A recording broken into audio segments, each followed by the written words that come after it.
What's up, guys? Welcome back to the channel. Welcome back to the Bianconeri zone. Welcome back to an exciting video because of the type of news that's coming out that Juve sent scouts to the game to watch Ketsas in Belgium on Sunday. I think it was on Sunday, and that there is some interesting, nothing concrete, but some interest, and that goes back to I think when we hired Juventus, and everybody was like, we need to make smart signings. We need to make signings that, you know, should reflect this club and the future of this club. And that's one of those signings because he is one of the best talents out there.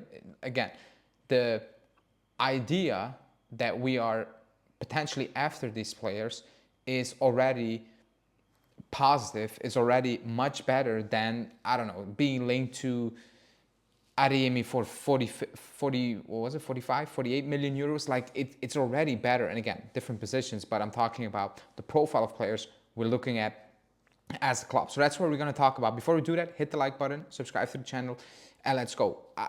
First off, I don't know if anyone, I don't think anyone watched Ketsas play unless you watch national team Greece. I don't think any of you are watching the Belgium League. I watch the Belgium League, obviously, because he plays for the club where I live. So it makes it easy. It makes me a little bit biased, maybe. But the situation is actually very simple. He's not leaving this summer. I think that's very up. He shouldn't be leaving this summer as well. I think for his own good, I think it's better that he stays for another year. So the situation is what Genk always does. You know, they sell players, but they tend to keep him for one more season. And actually, that would be ideal.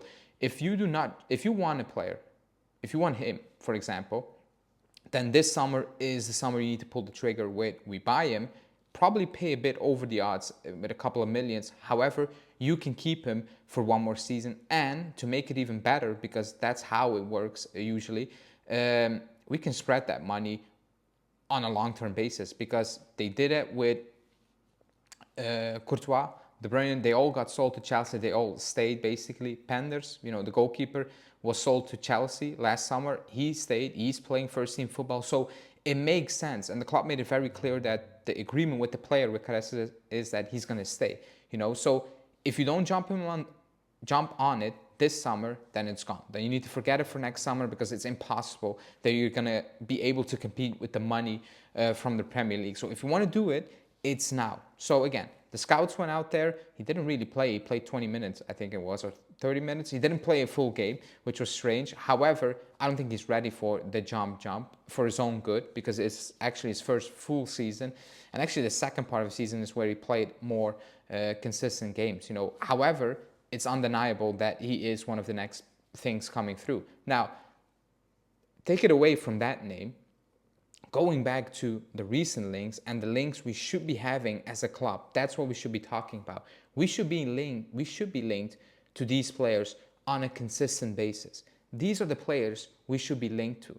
Again, you don't need to sign 11, 16-year-old players, you know, with a lot of potential, but then you don't, like, I'm not saying that. However, you sign Atsic, for example. He's not playing much, but it's clear that he's too good to play next-gen football in the Serie C. It's too good, you know.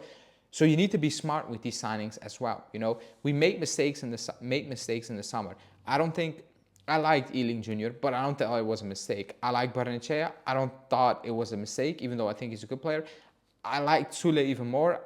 That seems like a mistake. Huijsen definitely was a mistake. You know, so Fagioli, I don't see that as a massive mistake in my opinion. I like him, but I'm not crazy about him. Miretti, you kept, you know, because you're still in control, but we don't know if he makes it at the club. This summer, we need to add ready-made players. I think that's very obvious. Players who can plug in and make a straight difference. But if you can sign players that can come in the following season, potentially like an Atsic, because he will be loaned out, potentially like a Karetsas, because he will not come this summer, he will stay at the Genk for one more season, then that is fantastic. That should be the groundwork being laid out by the club in this situation. Because if you do that, it makes working in the next couple of months, weeks, whatever, years, much easier for the club than needing to panic and buy Gonzalez for 40 million or Koopmeiners for 60 million. When you invest 25, 30 million, the club will probably not do that for Ketsas. They will probably not invest or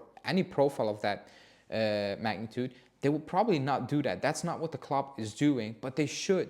At one point, you need to take a little gamble and be like, that's the guy, we're going to invest 20 million, 30 million right now, even though we only played one full season, but we believe in his potential, and we believe that we can build a structure when he comes in following season.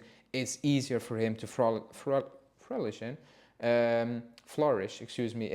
and make a difference. That's what the club should be working. Now we need ready-made signings, especially at the back, up front, because nobody's staying at this moment in time. But it's very clear that when we brought in Juntoli, we all believed we're going to see signings like Kvaratskhelia. Who the hell is that? And look at him now, basically. I think every European club knows who Ketsas is, but as fans, I think probably a lot of you have never really watched him play. You heard of him because he kind of popped off right now on international duty, but these are the players we should be looking at as a club. Now, will the club pull the trigger? Will they actually make a gamble? Because at the end of the day, it is a gamble. It remains a gamble, But I think it's obvious he's talented. It's obvious when Courtois was talented in the Belgian league, or De Bruyne, it's Lukaku at the time. It was very obvious that players are different, And I don't care if it's the Belgian league or the Dutch league.